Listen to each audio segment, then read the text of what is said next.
Hey, good evening. It's Larry and Cody, 3+1. How's everybody doing tonight?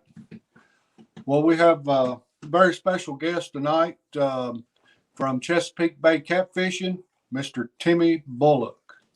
Well, we have a very special guest tonight from Chesapeake Bay Catfishing, Mr. Timmy Bullock. Hey, what's going on, guys? Very special guest tonight from Chesapeake Bay Catfishing, Mr. Timmy Bullock. Hey, what's going on, guys? Is there any way you can?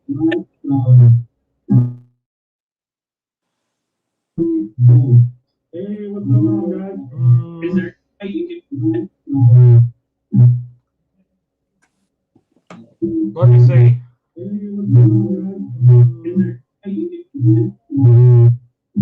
What's going on? It just keeps repeating over and over. There we go. There we go. Okay. All right, now we're good. There we go. Hey, you always got to have some kind of little hiccup. It's always something going on that makes. Hey, if that's the only issue we have, we're doing good. Yeah, Doing great. Great. How y'all doing, man? It's great to be on the show. awesome. I tell you, I've been thinking about it. How's it feel to be a Kentucky boy living in Maryland now? Kentucky boy, because it's weird because everybody up here, because the Mason, because they up here everybody believes they still live south of the Mason-Dixon line, because the Mason-Dixon goes right through the northern border of Maryland. So like right up here where I fish on the river up here in Susquehanna, right across the dam is where the Mason-Dixon line ends. So everything below that they believe are south. So they believe they're Southerners. Okay. And actually where I fish at on the other side of the river is called Cecil County, and everybody up there wears T-shirts that says Cecil Tucky. So they think that they believe themselves to be like hillbillies or rednecks from Kentucky or something like that. But it's it's funny, but it's funny how when I came up here I automatically assumed that this was like the North, but without realizing, did you know Maryland's almost straight across from Kentucky? I've never almost. It's literally like that, like almost straight across from Kentucky almost. That's odd because when I picture it as it almost next to New York and No, it is. It's close to New York. I'm only 160 miles from New York, but when you look at the map, the way the United States is, it's almost straight across. It's just a little jump up through West Virginia, and then you're in Maryland. So I don't know. They're right there. They think they're Southerners, so it ain't much difference. There you go. Oh, how's the fishing? Is the fishing very what you do here? We have our migrational fishing up here. So striper, beginning of the year, you have your yellow perch. They start spawning and running like early January into February, and then the white perch comes in March, April, May time frame. Like right now, the white perch are in heavy. Right before that, you got your shad. So you got your American shad, you got your blueback, blue herring, and there's another kind of shad, and those run. Then your white perch run, and then the stripers start running. So everybody fishes in cycles. One of the things that gets left out that most people that they really don't want around, they don't pay much attention to, they don't put a lot of effort other than trying to destroy it, is catfish. So one thing you got to understand up here is that living on the Chesapeake Bay and living on the East Coast, they got like the big three industries up here. You got blue crabs, you got mussels, and what else? And then of course the rockfish. That's their three big money makers up here. So what destroys that? So the striper come up, the crab come up, all the way up into the Chesapeake, what they call the flats, which is the northern Chesapeake Bay. Well, that's where the striper come and spawn, lay their eggs, stuff like that, then they move back, then they migrate back down south. Same thing for the herring and all that, and the perch and everything else. So it's big money here. It's big industry. Well, what destroys that, what destroys the mussel beds and everything else here, is the catfish, especially the blue cats. So they want to eradicate them. So they allow heavy commercial catfishing here.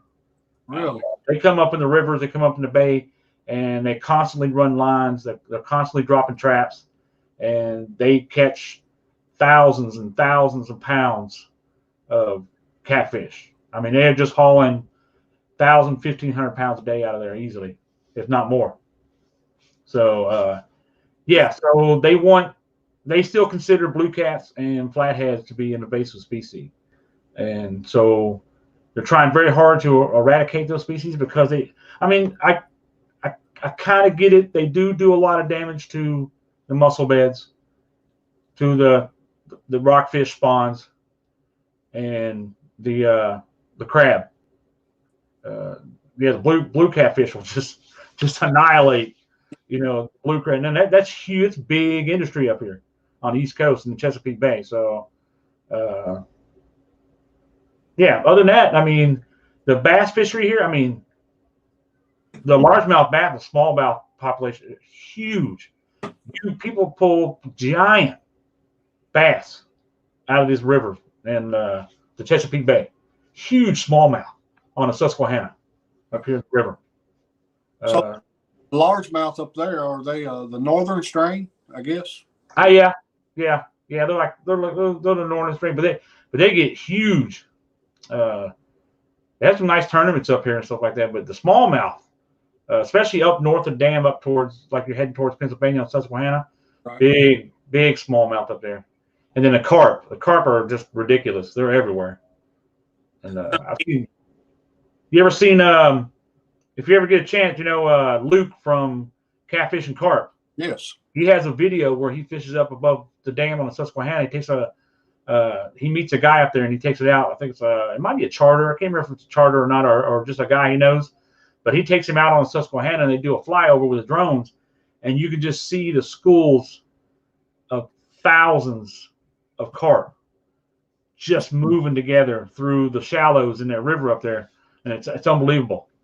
Awesome. So the waters you fish, do you have high and low tide? We do. So the boundaries, so you have boundaries for the tidal areas for the Chesapeake Bay. Chesapeake Bay's got like 18,000 tributaries. It's the third largest estuary in the world. Wow. So it's huge. It's a huge watershed.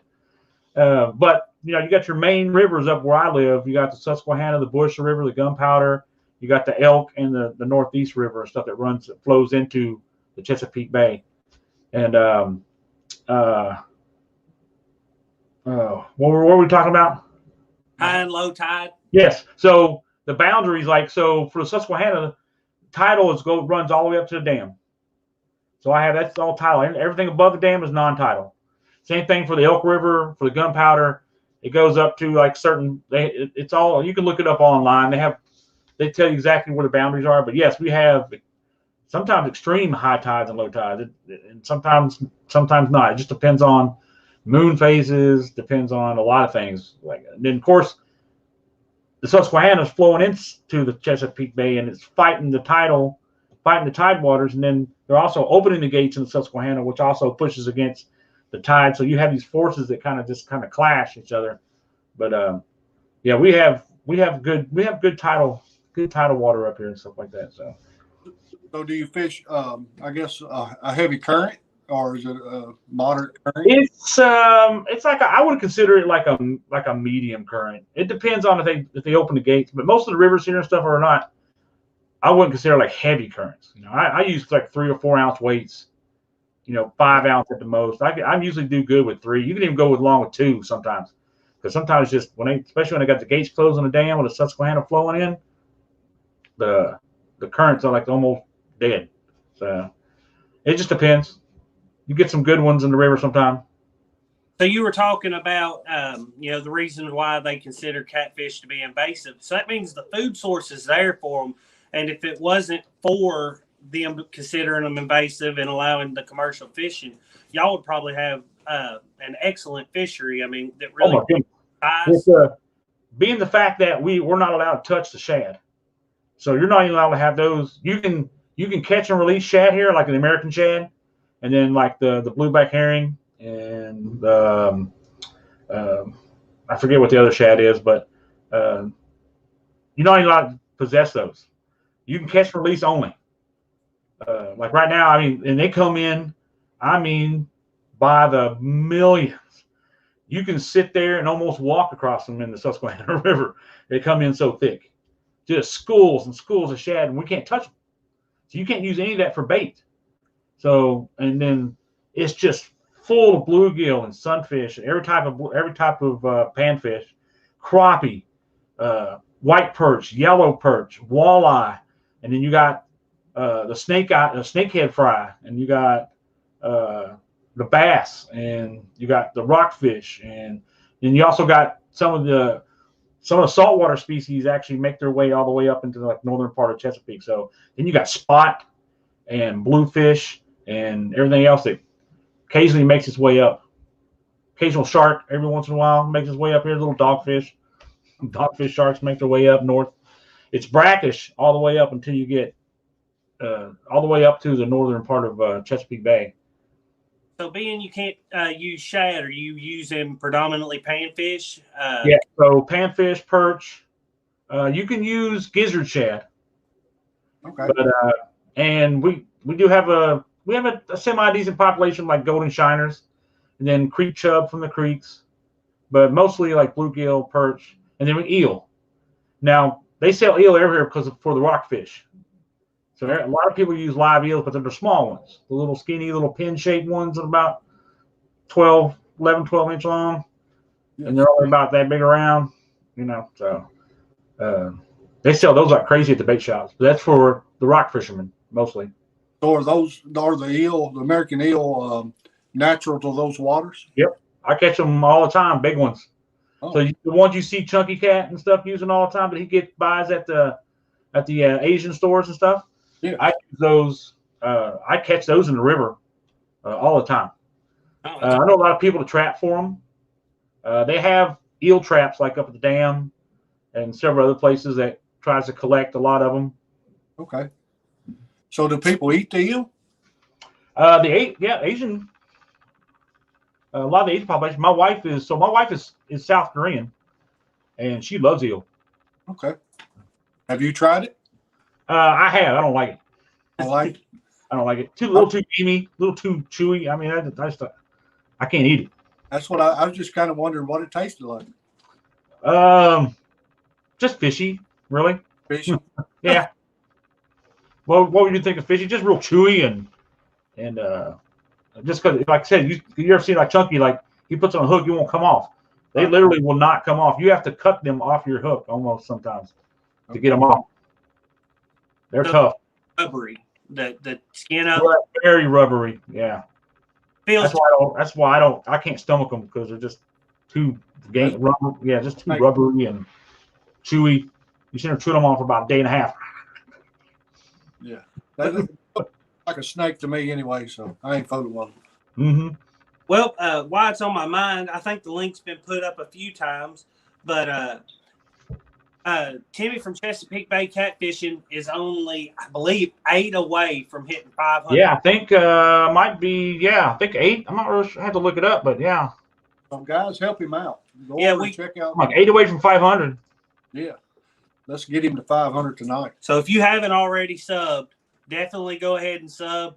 You won't regret it. He has content, and we've watched a couple of his videos even just before this, and he gives good information throughout all his videos, keeps a good pace, very interesting, and very engaging. So it's something you won't regret subscribing to. Make sure you go ahead and do that.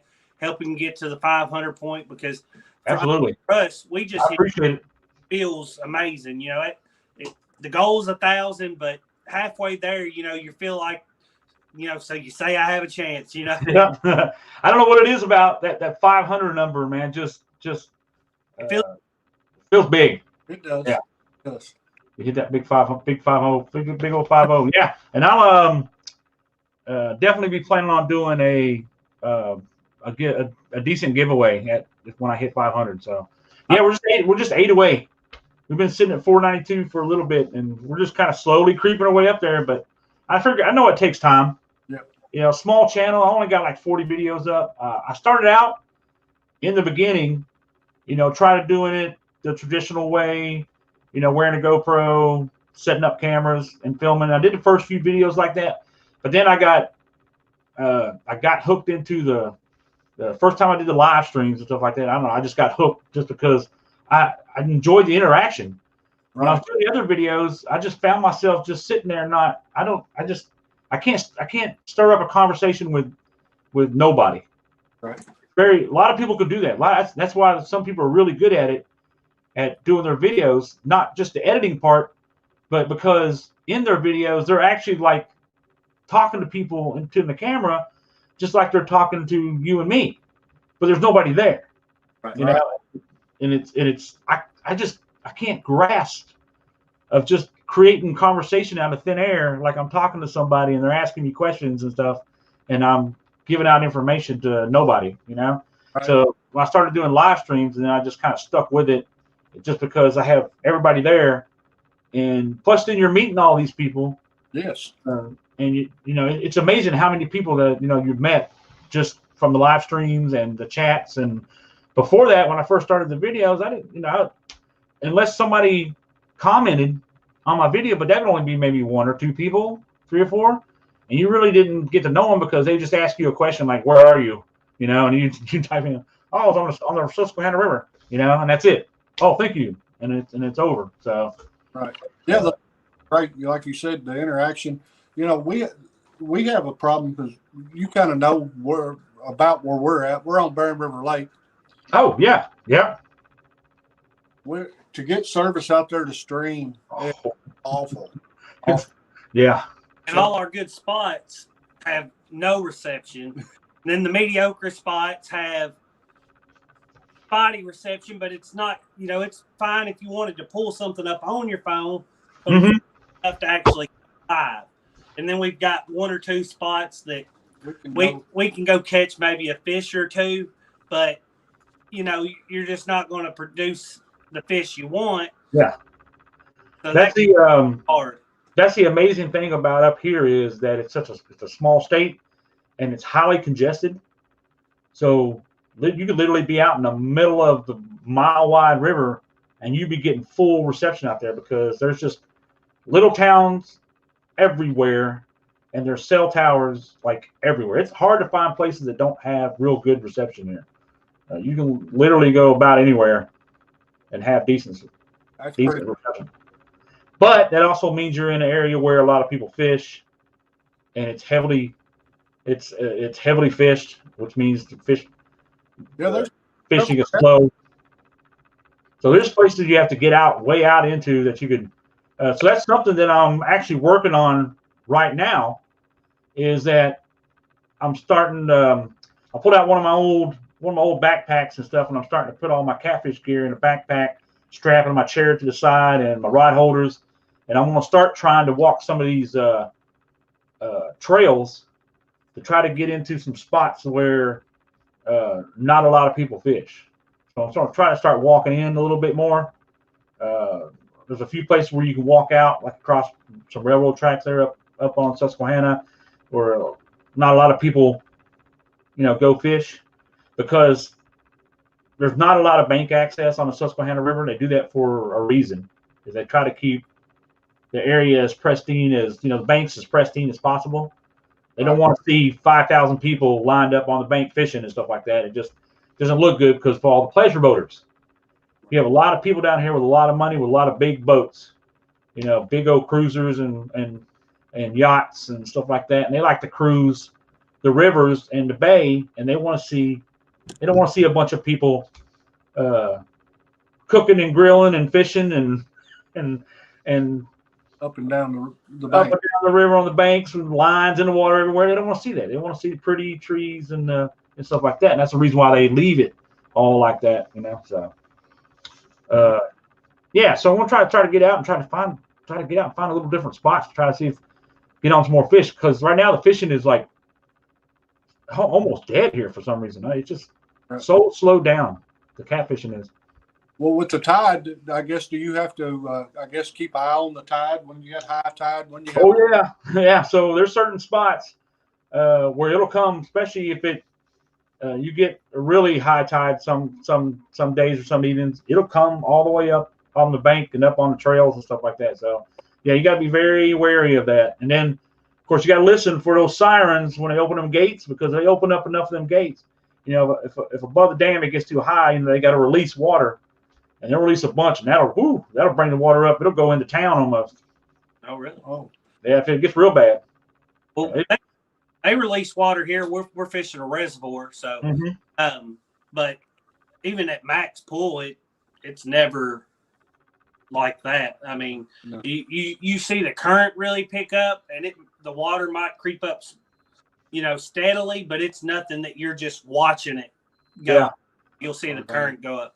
Only time we get some, like, when it comes up like really fast is, like I said, if they open up all the gates, which is not too very often. Only like if we have like a lot of rain up north. So if you get a lot of melt and a lot of rain, especially up in Pennsylvania, because they get a lot of that. They get a lot of snow and they get a lot of rain and stuff up north, but it all flows down the rivers right into the bay. So they got to regulate that dam, especially the Conowingo, because they built it. It was only supposed to last like 15 years. I think when they built it, it was good for 15 years, and it's been there for it's going on like 30 or so now. So it's way past its life expectancy. 15. That sounds astounding that they would build something like that and the expiration date on it. Well, it's supposed to be, it should be updated, but Exxon and all them, they don't. It's they're not getting too excited about fixing up their dam. They're not putting a lot of money into it because they're not bringing in a little bit of money. They're not bringing in enough money off of that, because the electricity, it's a hydroelectric dam. The little bit of electricity they get, they send up into Pennsylvania somewhere like Pittsburgh or something like that, and they've been running in the negative for a long time. They don't make any money off that place. so have you been out there before and the bite be really good, and then all of a sudden you hear that siren, feel the bite completely? A lot of times when they open the gates, it pumps up the current, so it actually pumps up the bite a little bit, because it really pushes the bait fish. You'll see, especially when you open the gates, you can see the lines of like bait fish, like in the water and stuff like that, moving back down river, and so that probably activates the bite. But like I said, we don't have a large population of blue cats. They were only introduced here in like '96, and we don't have much over. You see the occasional 30-pound plus. Very rarely do you see somebody catch one. We have a slot between probably 10 and like 25 pounds probably, but the commercial fishermen come in and they just wipe that out. Right. So, like right now this year, it's the first time I've seen the commercial guys up as far as they've been up in the river at the time of year they have been, and it's the first time I've seen it where I wasn't catching like a massive amount of channel cats and stuff like early in the spring, like right now. Right. Early in the mornings, the channel cat bites and stuff usually on fire. And most of my spots, down the river where it meets the bay and stuff like that, but it's been slow. I think that's just because commercial guys hit it early this year. So do they keep the channel cats also, or Everything? Everything. What's the flathead population like? The flathead population's actually, well, you've seen P City. So have you watched his stuff where he's been catching? Well, he fishes right above the dam at Susquehanna, right there towards Pennsylvania, up in that area, and it's on fire up there. So right at the dam and above the dam, the flathead population is doing really well. Good. Most places I know the flathead population. Blues put so much pressure on the flathead population that essentially over the last 10 years, the dynamic of catfishing has really changed, where you don't catch the flatheads near as often, but you're catching these trophy-sized blue. Yeah. Well, yeah. We don't have trophy blues, and we don't really have trophy. You've seen how P City he hasn't really been catching anything like massive trophy size, like flatheads. They've just been that kind of medium size, and that's kind of how it is up here on the Susquehanna. You just got that medium population of fish, not like they do on the Potomac. So I know you done said you use a lot of panfish for bait. So do you like the live bait or do you like cut bait better? I'm a fan of cut bait.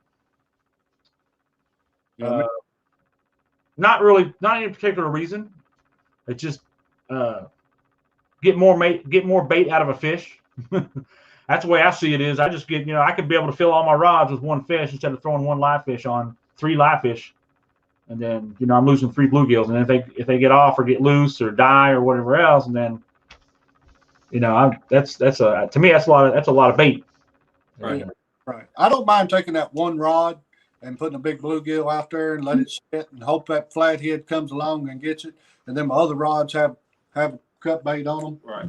But I'll use cut bait more than I will live bait. I like to Yeah, I do too. I do that. I mean, I do sometimes. I'll throw on like a live perch, or or a live bluegill or something. Just throw it out there and let it sit for a bit. And I've never really had a lot of luck on live. I don't really target flatheads that much. Right.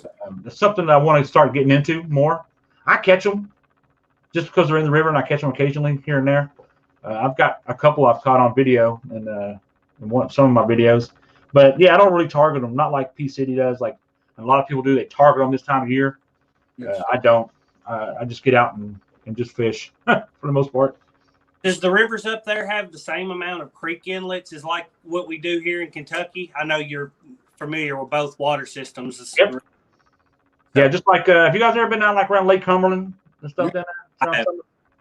Yeah, Cumberland River. Yeah, same. It's about the same. You have just tons of little creeks and tributaries that run in from everywhere. There's water. There's little watersheds all over the place around here. I mean, even where I live right here, there's little creeks and stuff all around where I live. It's huge watersheds up here. So while we're talking about this, what's your favorite rig setup? Carolina rig by far. Carolina rig, yes. Carolina rig, just simple, no roll sinker. Like I said, I use anywhere from 2 to 5 ounces usually. I don't usually ever really go bigger than that. I don't need to. The river never really flows enough to need anything bigger than 5 ounces, really. Not here. I found out quickly down the Potomac on Sunday when I was down there, and the first time I'd ever been down there fishing, that river has a lot more current in it than most of the rivers that I have up here do. Right. So I definitely going to have to start taking a little bit bigger weights with me down if I start going back down there more often. Definitely. Oh, sorry. Go ahead. And then I use just Gamakatsu circle hooks. I actually prefer, if I can find them, I like the straight shank circle hooks. So and then how you got the ones, most of the Gamakatsu has the bent eyelet, the little bent shank right at the top and stuff like that. Those I don't really, for some reason, I just don't like how they work. With the hook ratio with fish and stuff like that. I don't know what it is. Something about the straight shank ones I like, if I can find them. And well, what not tying on? I know that we have good luck with those, but we tied no knot snails with them, which I maybe ends up making them a little bit closer to if you tie an improved clinch knot on a straight shank, because of the way it's tied, you're running the line straight up. Yeah, if I'm using the straight shanks, I use like the polymer or the improved clinch knot, and if I'm using like I like Gamakatsu, so most of them are all with the bent shank. I'd use the either no knot snail or usually no knot snail. Now I usually just order the Gamakatsu pre-tied catfish rigs. Okay. So I usually order them straight from Gamakatsu. I go either on Amazon or I go straight to Gamakatsu's website and order them if they have them in stock. And they go all the way from, I think it's 3 to 8, or it might be 4 to 8. and that's the biggest they get. But they're already pre-tied, like 50-pound monofilament leader, like 24 inches with the hook and the swivel already on it. So I just buy them already pre-made, and I can just pull it right out of the package, throw it on. If I break one off, it takes like 2 seconds. Right. And they hold up, and they're snailed too. So, and I've never broke one of those. Yeah, the snail knot's an excellent knot. Mm-hmm. So you were saying you've gotten into doing lives, and I've seen, I think the last 8 or so videos, I didn't count, but last quite a few videos have all been lives for you. Yep. The live tournaments have gotten really popular. Has that been anything have you been in any of those yet? So I did one with Palmetto. We did the Whisker Bowl. Okay. Yeah, so I did the Whisker Bowl with them. I think that's the only one. It's the only one I've done so far. But I was also looking into. I was wondering if because you know how Kayak Mike and Green Machine Outdoors and those guys and Stand 3 and them have been doing that online like kayak monthly tournament stuff. I've been wondering if there's like I wonder if there's anybody doing. Is there's catfish ones going on with the virtual catfish tournaments and stuff like that? Have you guys seen anything like that? I know Palmetto's got several coming up. Yeah. He's doing an Iron Cat, or I think he's doing a kayak, and then he's doing a boat, and then he's doing. Yeah, he's got a pile of Iron Cats coming up. Yes, a bunch of them. Yeah. When we have one, we're going to do the 29th, where a channel teams up with one of their subscribers and fish together. Oh, okay. To be in a tournament for a virtual tournament, yes. Oh, that sounds interesting. Since we're putting it on, I've got some sponsors to donate stuff. We're gonna have a bunch of plays during it, and really promote everybody's channel and try to get everybody that's involved subs. That's pretty much. But I was kind of wondering if anybody's going to start doing, like I said, like the kayakers doing, where you catch the fish, you go fishing whenever in the month or the week, and you catch the fish, and you measure it, and you take a picture of it, you send it in, and then at the end of the month, they calculate, the winners and stuff like that. It's like a. Yeah, I didn't understand what you were asking. Yeah. Sorry. Yeah. I've never looked into those, but I've talked with him about. I know there's some apps you can use. I think like Tourney X and stuff. And which I know it's used mostly for bass, but they also you could do catfish with it just as easy. And and it's really gotten popular, especially when COVID first come around and do the weigh-ins at the boat dock ramps and stuff. So it got really popular. But you just measure, and then in the app take a picture, and like at the beginning of the tournament they'll send everybody a number. Yeah. I've heard the kayak guys doing it, and I've heard but I've been wondering if anybody for bank and or for boat and stuff like that. So we've talked about doing it, and but we're just not sure about the interest and how many people we can get to come in. And we don't want to put something on and then not have anybody that wants to participate and stuff like that. Yeah, I was just wondering what the interest would be like for that. So, I know the kayak one's pretty popular. Yeah, they I hadn't seen the month-long ones. That sounds like a really good idea, because you're going to have some really competitive results. Mm-hmm. Over that span of time, that bad day, kind of gets lost in the wash. You're going to run across the days where you're doing well and be able to submit those results. Oh, yeah. That's an awesome way of doing it. I've not seen that yet. No, that's what I was thinking about that the other day, and I was like, I thought about going online and trying to look up and see if I could actually find some that might be going on, if anybody was setting those up, and I had a chance to look any up. So it'd make me want to get out after work, and whenever chance I can get on the water and fish for sure. Yep, absolutely. We're hoping to do a little more evening time fishing now that the days are getting a little longer. Yep. And especially with I have 2 young boys playing soccer right now, so our day, which we're going to go Saturday and probably be out on the water at 5 in the morning, and their soccer games got pushed back a few hours, so that's helping. But we're having to try to find days of the week we can fish other than Saturday, because Sunday is church day. So, oh yeah, absolutely, yeah, absolutely.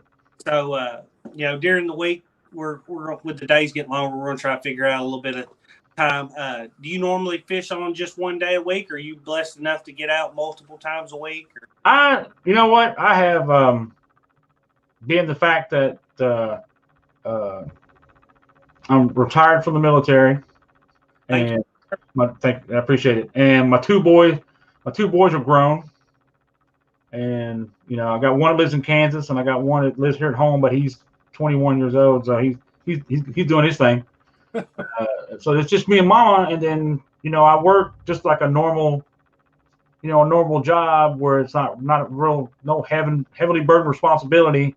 I get off at a decent time. I get off at like 3:30 in the afternoons, and I have the ability. So I have nothing else going on. So I don't have other than like golf and golf leagues and like a bowling league and stuff like that. Other than that, I can go fishing every day, any day, every weekend. I don't have a bunch of kids. I don't have kids here. I don't have grandkids.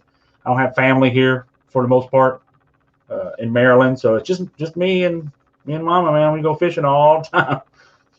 I come home from work and we sit there and it's like, you want to go fishing? Yeah, let's go fishing. And we'll go out somewhere and run around, go fishing for a couple hours, a couple hours here, a couple hours there.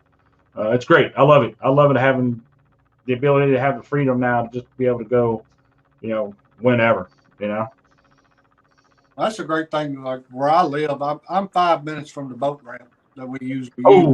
Yeah, nice. And the biggest thing is it's a 45-minute drive from work to home. And with my job, most days I can get off around 4 o'clock, but some days, I don't ever know. So Yeah. Getting Cody here is the problem sometimes, because he lives across on the other side of our town. Yeah. Oh, getting him over. Yeah. Yeah.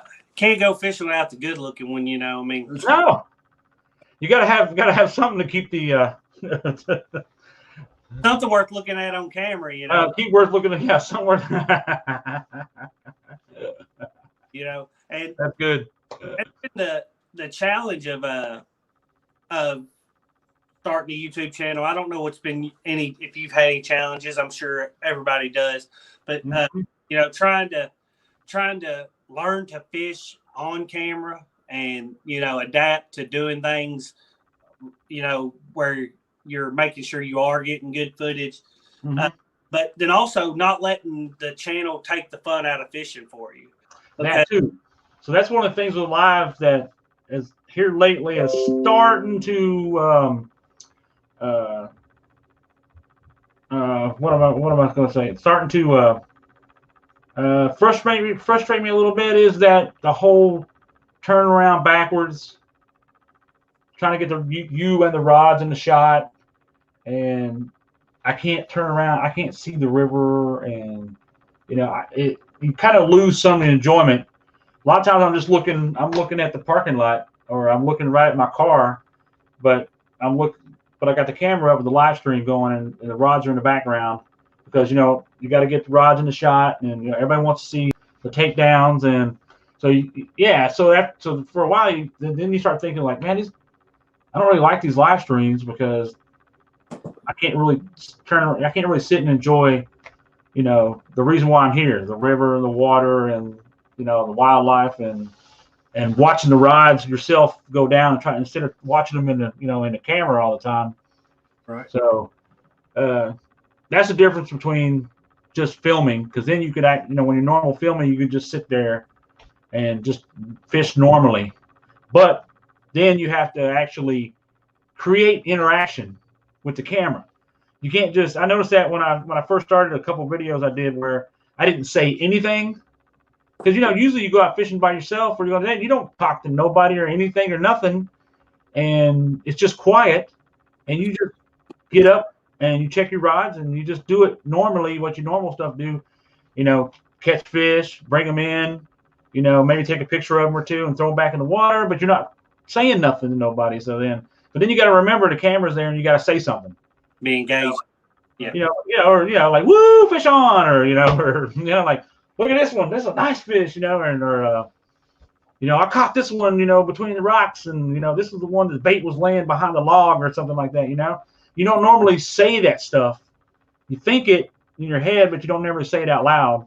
So that's one thing you have to learn, pick up, be able to do is you got to remember, you got to say something to the people. Yes. Yeah, and I think now the lives are really hot, are really, really hot. But you still got to be able to put out some videos also. So finding that happy medium in that, and we're still learning. I mean, we've been doing this for a little while now, but I still learn something every time I go, and I usually mess something up every time I go. Oh yeah. I'm still trying to figure out how to make it a little bit more enjoyable the lives are enjoyable anyway, because when you're interacting with people, and you have the people that subscribe to your show and watch your show a lot, and that's fun. But then you also, like I said, you want to be able to have the enjoyment of being there and being a part of nature, and and looking at the scenery and stuff like that. You kind of get lost in the camera sometimes, and you forget, Yes. So Jared O said, Timmy, you've definitely opened up a lot more with the chat being involved, and you're getting so awesome. Thanks, Jared. Appreciate that, man. Yeah, it's hard. It is. It's very difficult to carry on, to keep people entertained for hours on end. Yes. Which I think, a big thing that's helped us with it is, since I've started helping him with the channel and being more in it, which is his channel, so he'll make sure he's in front of the camera, but I kind of stand behind it during the lives, and I'm reading off comments and stuff. So that's been a huge help for us, and we've been blessed enough that there's two of us that are involved in it. I couldn't imagine, and I watch people during lives all the time, and I'm like, how are they juggling all this by themselves? Because we're doing good to hold it together with two of us, and then there was even during the Whisker Derby, my mom even came with us, so there was three of us. I'm like, golly, because that was the longest we'd ever streamed, and I was like, well, this is something these guys can go out and stream for 3-5 hours at a time. Yeah, you'll click off and go do something, and then come back out back inside from the yard and click back onto the stream, and they're just as engaging. Yep. 3 hours in as they was in the first 10 minutes. So, I applaud everybody that's doing the lives, and because just like you said, it's not easy. It's not. And I tell you what, and then this weekend when I had a lot of fishing, Everett from a lot of fishing TV, and we went down and we fished all weekend, and we fished Susquehanna, we fished the down to DC and all that. That was hard too, was incorporating. I'm not used to having another person fishing with me. I've done it with P City Smitty. Me and him went out on the boat. We did lives on his boat, and it was actually the first time either one of us had tried to do a live on his boat. And we had a whole bunch of mess going on with that, with the wind and the boat and the rocking, and trying to get trying to see through chat, because boy, that was the most difficult thing, was trying to figure out how you're going to sit and read chat on your phone when it's up at the other end of the boat filming. But glare and and the glare and the water and the wind and the water and the noise and everything. Dude, that was a whole nother nightmare. But me and him had a couple of really good times out on the water on his boat and stuff like that. It was a blast. Good. We caught a lot of fish too. We've yet to get to do a collab with anybody, but we're definitely wanting to look into trying to figure out. Oh, definitely, man. You guys have so many really good collabs around your, Kentucky area. Oh, we're planning on going out fishing with Serena. Yeah. And then some other people we've talked to and has invited us to come to their waters and fish. And we definitely want to. We're right here. We're not that far away from the Tennessee River. Yeah. Great catfishing. We got Kentucky Lake and Lake Barkley that's 2 hours away. Like you said, Lake Cumberland's an hour and a half up the road. Yep. You guys are near about everything. Yeah, Green River Lake. Yep. There's a lot Oh, of. I love Green River. Yep. Our biggest problem is straying away from what we know.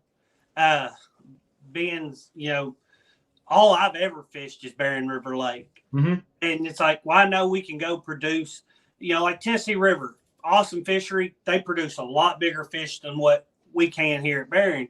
But I know where to go over here, for the most part. And we know it's just right there.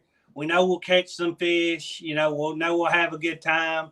So it's so hard for us to break out of our comfort zone sometimes and go ahead and make that 2 or 3 hour drive, even though, we don't mind to take the drive. It's just like, we make so many excuses to keep us from going and trying these new waters. We really got to learn the comfort zone. Yeah, because and that's hard.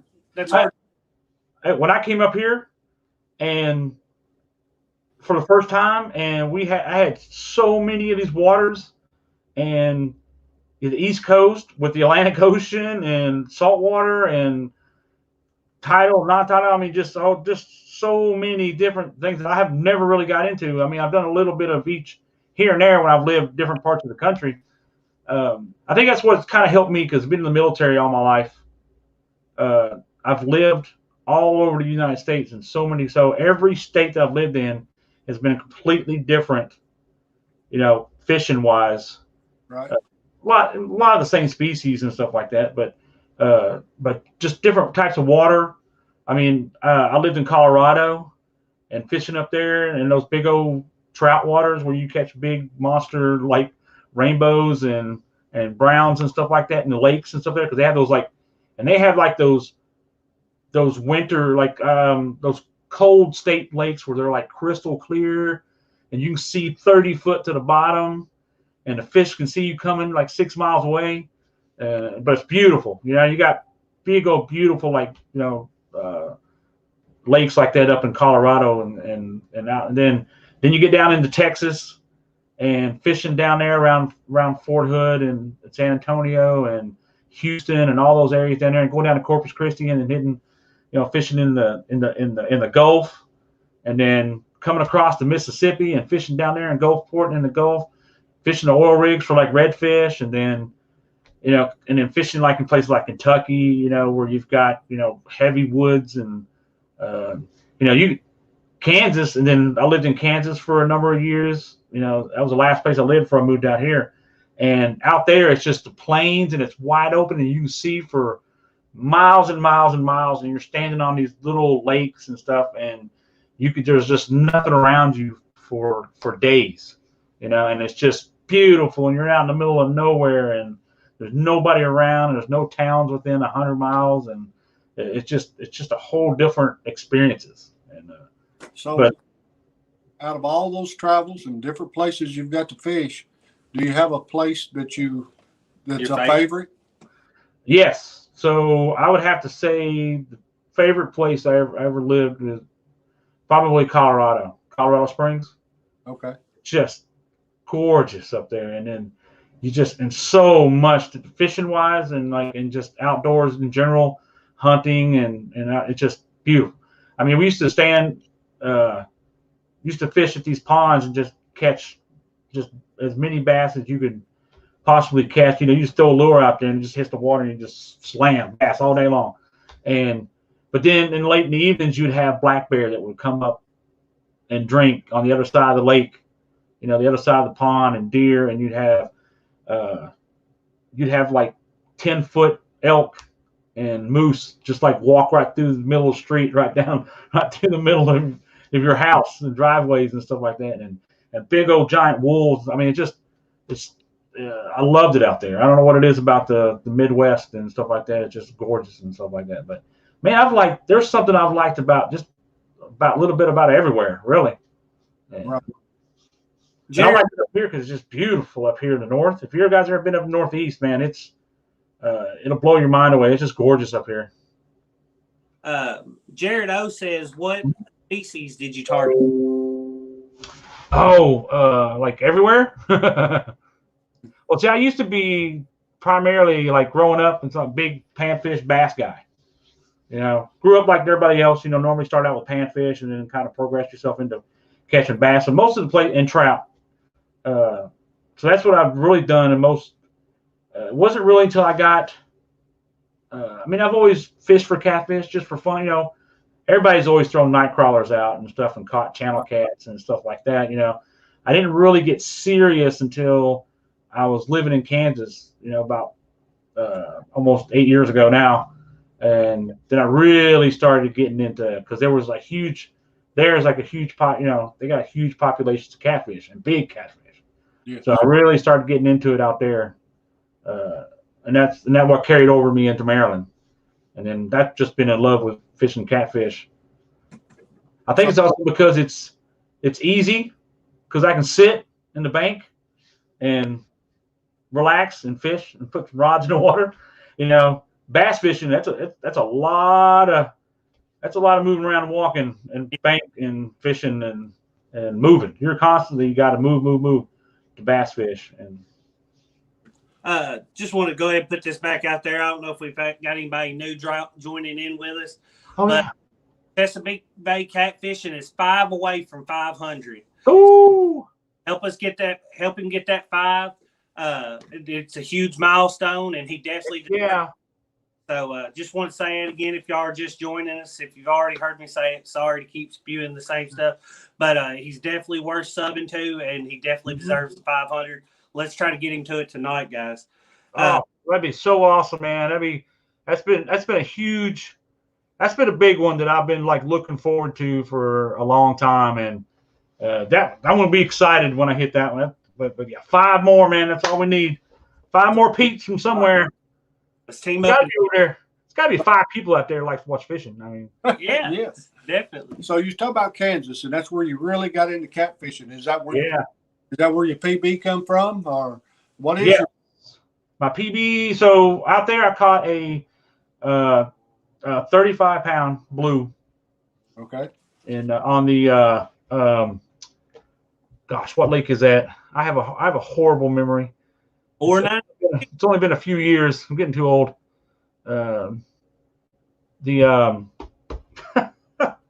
only like 2 big lakes in Kansas, and they're like all right there next to each other. You got Stillwater, and you got oh gosh, I was just out there too with my son's wedding in October. It'll come to me. But nice big. They out there, the guys, they catch like that's where you catch like big 80-pound, 90, 100-pound. You know, they catch 30, 40, 50, 50-pounders. You know, you can go watch some videos.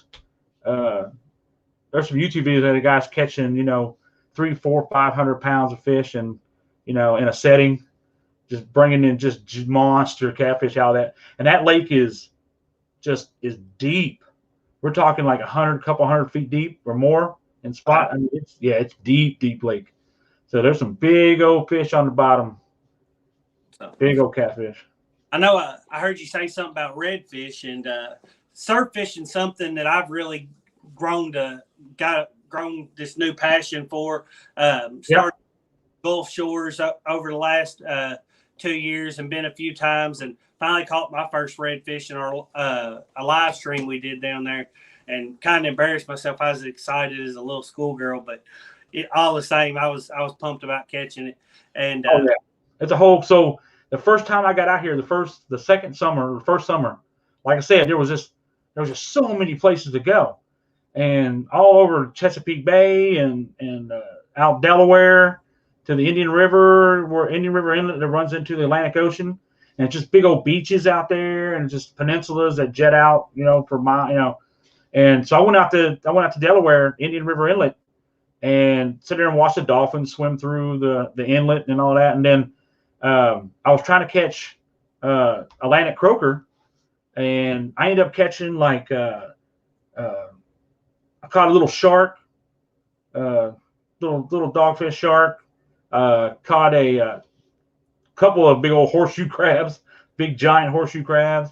Caught an oyster toadfish, and a bunch of some Atlantic croaker and some black sea bass and stuff like that. And dude, that was like the coolest thing to me, was catching those, just the weirdest species that you ever saw in your life. pull them out of the ocean right there out of that inlet. It was a blast, and I loved it. When you grow up somewhere nowhere near the ocean, Yeah.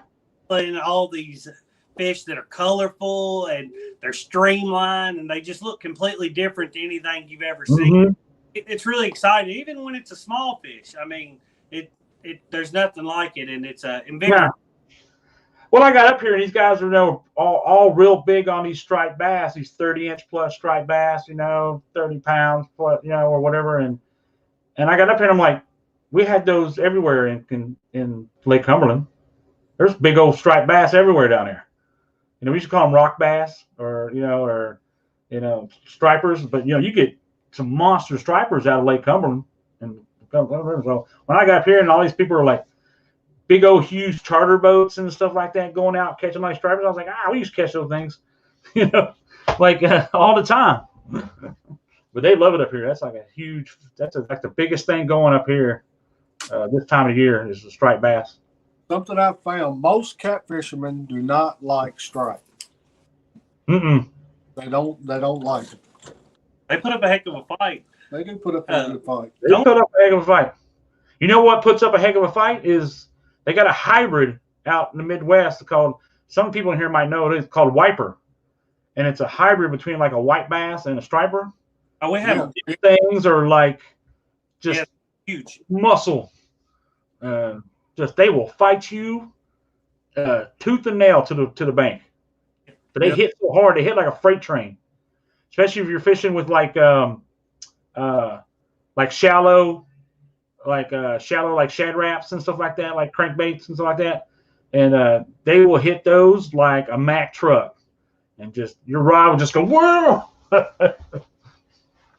Yeah, they turned those loose here on Barron. And have they really? Yeah, I've caught a lot of them. Usually in the springtime, they'll run up the river. Even though they don't spawn, they'll still make that spawning pattern. They'll run up the rivers and get on the sandbars and stuff. And you can take a 3-inch white curly tail and just catch the far out of them. I've caught a bunch of them crappie fishing, and talking about putting up a fight when you've got 4 or 6 pound test line. Yep. And I've never caught any that get any huge ones, but I've caught 15, 20 pound ones crappie fishing.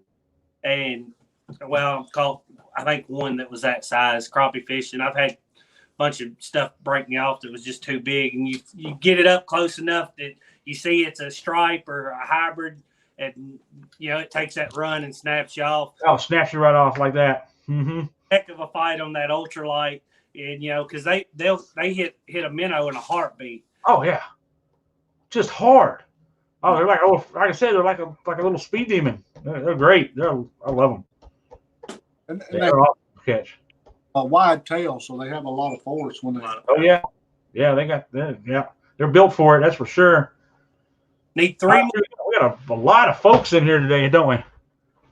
Hey, 15 people watching with us. Hopefully 3 of y'all that are watching with us hadn't yet got a chance to subscribe Chesapeake Bay, and you'll go do it right now.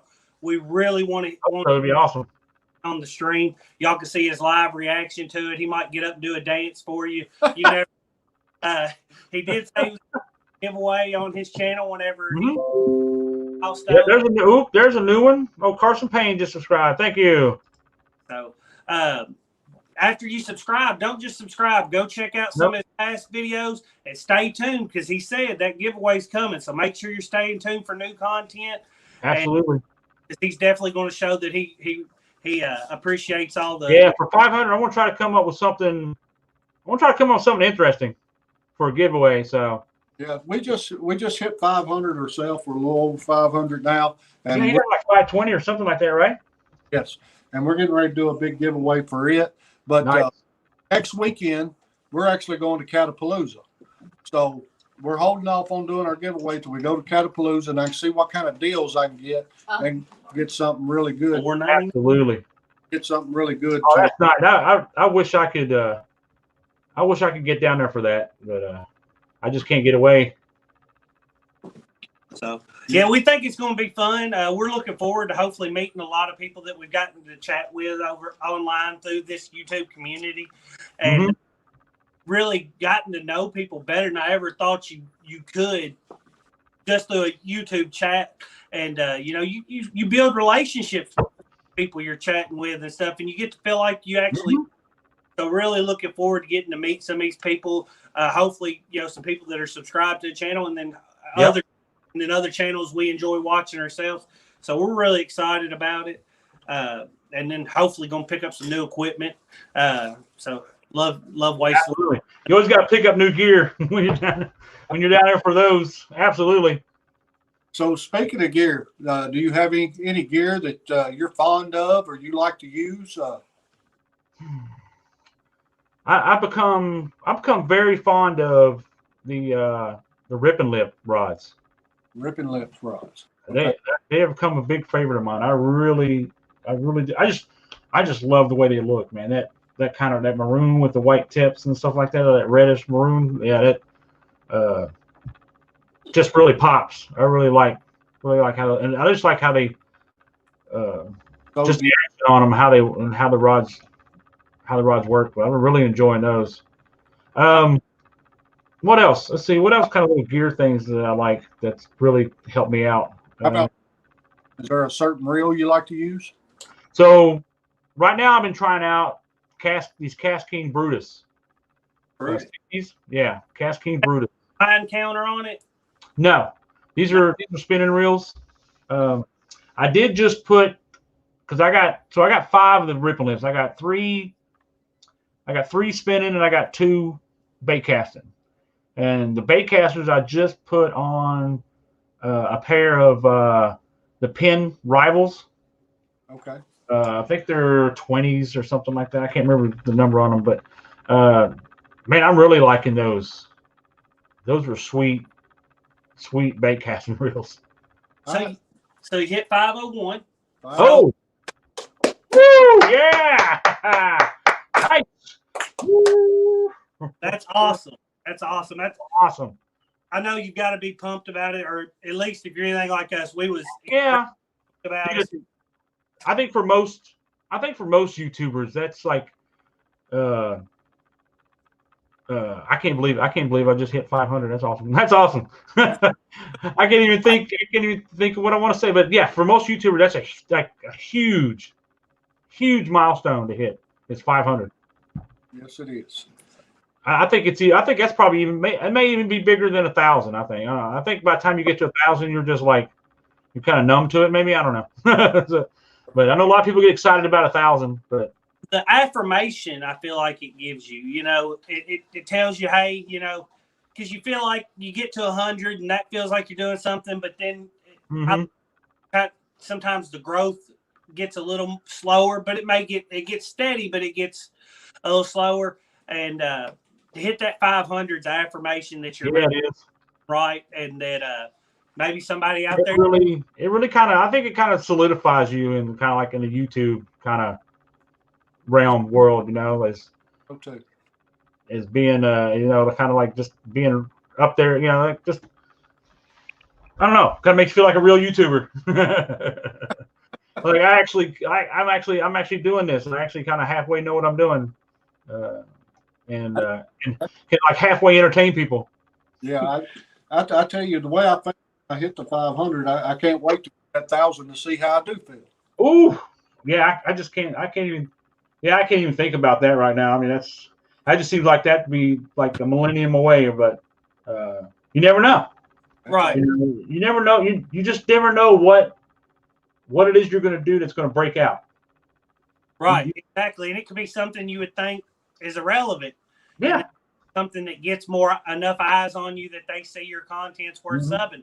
Because you can be doing everything right, but if you're not getting in front of the eyeballs, that you're not going to have the growth. So, and it's the oddest things that grow you. I feel like Kevin with Palmetto Cats does the best job in this community about stepping up and helping others grow.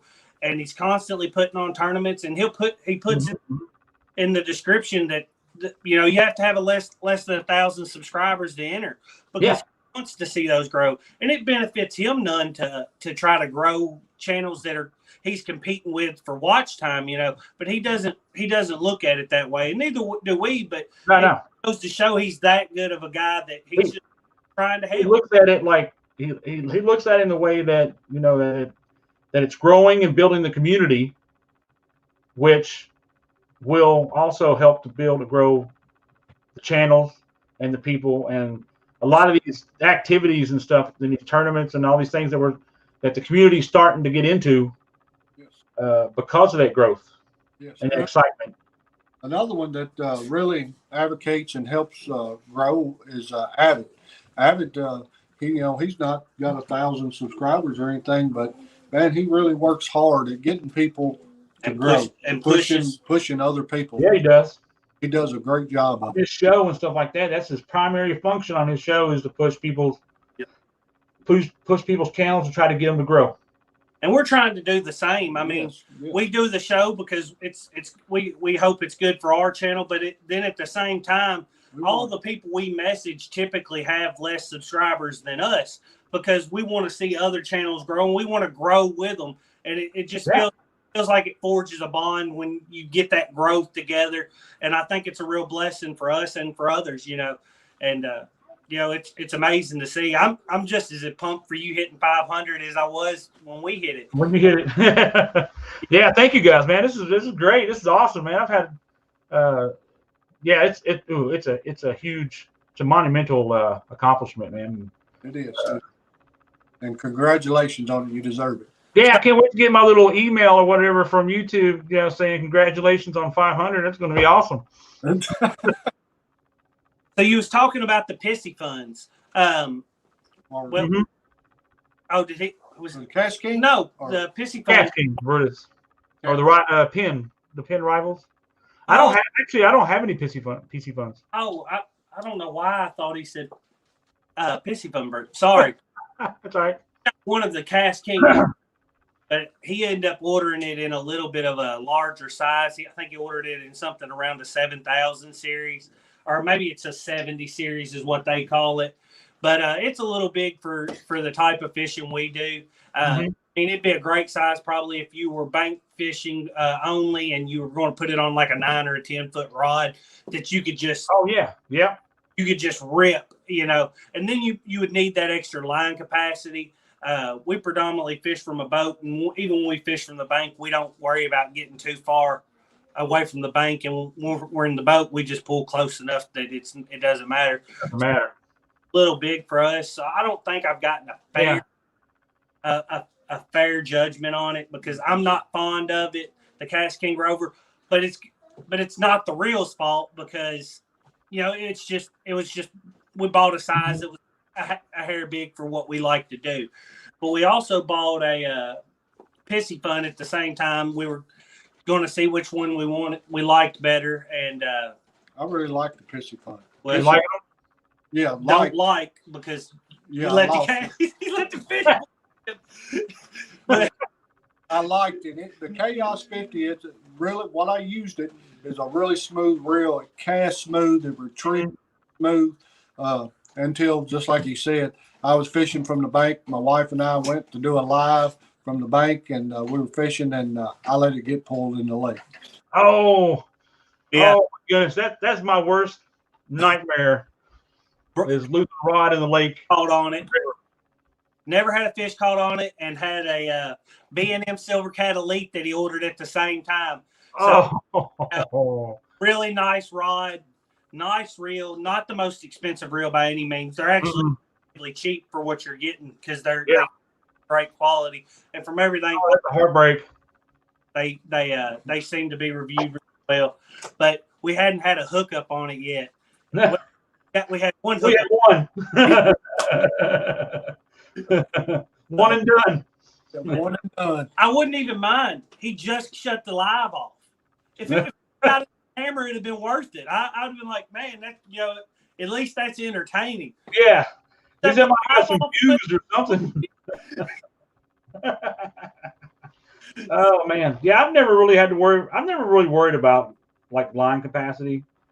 I've never really had fished for a species or been in an area where I'd have a fish that I had to worry about running enough, other than carp. Carp is the only one that I worry about that could run me out of line. Okay, so Once they go, they go. do you target carp? Yeah, I fish a lot for carp. Yeah. Okay, give me a secret because I can't catch one. Man, there's no real. I mean, I just try to get into the whole. That's not. I tell you what I do. I do what I do the chum a lot. Okay, So I throw a lot of pack bait. Do you use pack bait and that's what I've been trying. and stuff like that? And like I throw out a lot of corn and pack bait. And I like, so one secret is that like a day or two before or a couple of days or a week before, like the area where I'm going to fish for carp, I go out there about every day and throw a can of corn or few handfuls, big handfuls of pack bait and stuff like that. So I chum it for at least a day or so, or a couple of days, or at least a day prior or something like that, and just get them in. Okay. And get them hanging out there, and then I just go out there and throw my hair rig and my pack bait like right in the middle of that, where I've been chumming. So the hair rig. Sorry, I'm not familiar with that. So carp in the carp community, when they sell like a lot of carp gear, you buy it from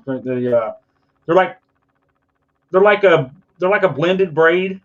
They're like 3 or 4, about anywhere from about 4 or 6. There's different. You can get different lengths. You can actually make them yourself too, but it's basically just a specific carp hook with a length about 4 inches of braid with a swivel, and that's all it is. It's just real short, and then you hook that to your main line, and then you have a sliding, what they call a method feeder or method lead, and it's just a specialized lead that they make. They come in different shapes. Some of them come in like almost like a spring, but all it's designed to do is hold the pack bait. But you don't need all that to fish for carp. But that's just that next level, like kind of like that next level up you want to get into for carp fishing. We're still at the ground floor. We were watching them roll 20 yards from the boat the other day. Huge, popping in the water just right up next to the bank, and he had made some breadcrumb pack bait, breadcrumb, corn, and jello, and had a 4, I believe it was a 4/0 circle hook, and he threaded some corn onto the circle hook. So if the pack bait was on, carp are very line shy and very hook shy. You want to use small hooks, smaller test line that lays. So you want to use a line that sinks. Okay. Lays on the bottom. That's a mistake we're making right there. You want your line. You don't want to have your line like super tight. You want it loose so that it lays down, so you don't see it. And you want your pack bait. You want to make your pack bait so that it spreads out, breaks apart, spreads out nicely, and then your hook and your stuff. But you want your corn and your hook to be. You don't want a big hook. Like I use like size 2, size 4, like a size 6 or a size 8. Depending on the size of carp stuff. But small hooks, line that I like to leave my line a little slack and let it lay so it lays down on the bottom real good, so they don't swim around and see it, because they're very smart and they'll shy away from line and from hooks and stuff like that. Well, that's the mistake we've been making, because we've pretty much been catfishing for carp, if that makes sense. We've cut the hook off of a rod we were using for catfish. No, you can't. I mean, you can catch them like that, you can, but you'll have way much more success if you really gear yourself down. Okay. Yeah, we would just change it to a smaller hook, putting pack bait on it, and then make that all that slack out, and we've still got the big leader material where we're catfishing and not worrying. Yep.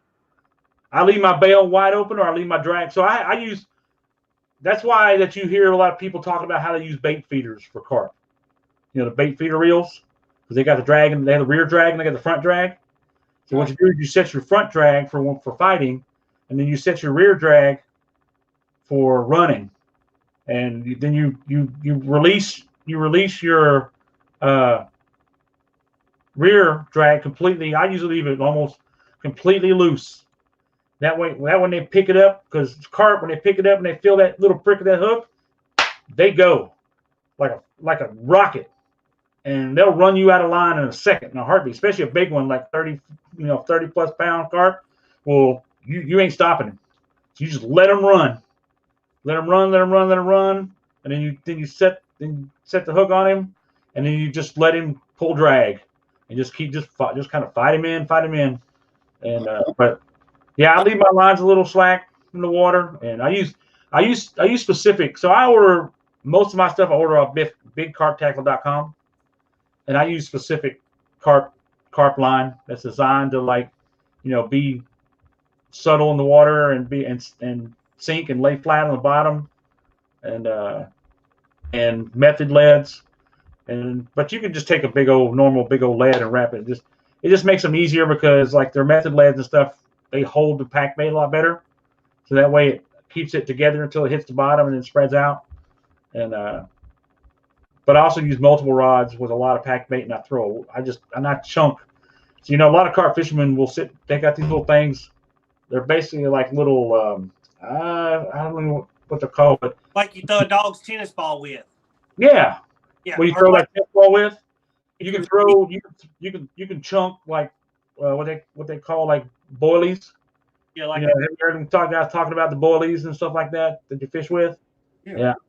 I tell you what works really great, and you can watch some of his videos. But Jake from Top Tactic Fishing, he fishes up here just north of me in Delaware and stuff like that. He's a big carp fisherman, and he uses tiger nuts. And yeah, tiger nuts. You ever heard of tiger? You know what tiger nuts are? They're like a snack. You ever ate tiger nuts before? You can buy them. Not real tiger nuts. I was thinking that's probably illegal, but yeah. Yeah, you wouldn't be able to find enough to last for. Tiger nuts are just little, little corn nuts, little things that people snack on. You can buy the snacks. You can buy them like anywhere, and they come in different flavors and stuff like that. But I don't know what it is, but I usually put one of those with like a fake corn that actually floats a little bit off the bottom. And what it does, it just lifts that corn nut just enough off the bottom. And I don't know what it is. Them carp love them tiger nuts. All right. Okay. Use there for a second. I was like, well, my son called his PB on a. I didn't know. I'd Google them, but I don't know if I want. You'll see that they'll come up right. Okay. And they're and some other things too, probably. Oh yeah. You just have to be prepared for both to pop up. Right. I don't know if you can get close enough to the tiger's nuts to cut them off. So yeah, I got a little sister here. You got the military? Were you in? How was it? Yeah, my son's over. Yeah, I know. Fishing YouTube channels. Hey, YouTube Richard Jean gets all the fiber separation in the water that you've ever. Hook it all. When they bite it, their teeth get all in it. Really? Oh no! Once they latch onto something, they won't lure that he's ever. Gar? Yeah, like in the shallows, in the creeks. That's how I used to do it. Yeah. Here. Computer, go ahead. Computer. Check on the stream. You still stuff? That goes back to them creeks and streams. I love creek waves. Just I don't care how to get on some like public ponds and lakes and stuff like that, to really get on them, you have to get into creeks, and it's fun. That's just, and I go out there like on Saturday morning, and you're just like this, just kind of get them in. How they really like to fight. They are the hardest little fight, because those little bluegills will just. But now we're starting to climb back up in watchers. I've got it pulled up here on the laptop in front of me so I can read the chat. Yeah, I can see the chat too. What you're going to do for definitely to be sure to mention it on our the following stream we have, and hopefully it's going on. So I'm not sure how. Yeah, if we do that, it's just going to close out the stream on YouTube. So. Yep, and you have to start a whole new. No, hey guys, it has been, dude, that was an honor that you guys had. I really like you guys' show. It's voices on all. That's it. We're just old Kentucky boys. Let's go to old Kentucky boys. For sure. But I don't think I'm praying out anyways. So we'll go do that. Blessings, Lord. We just ask you to guide us in all that we do, Lord.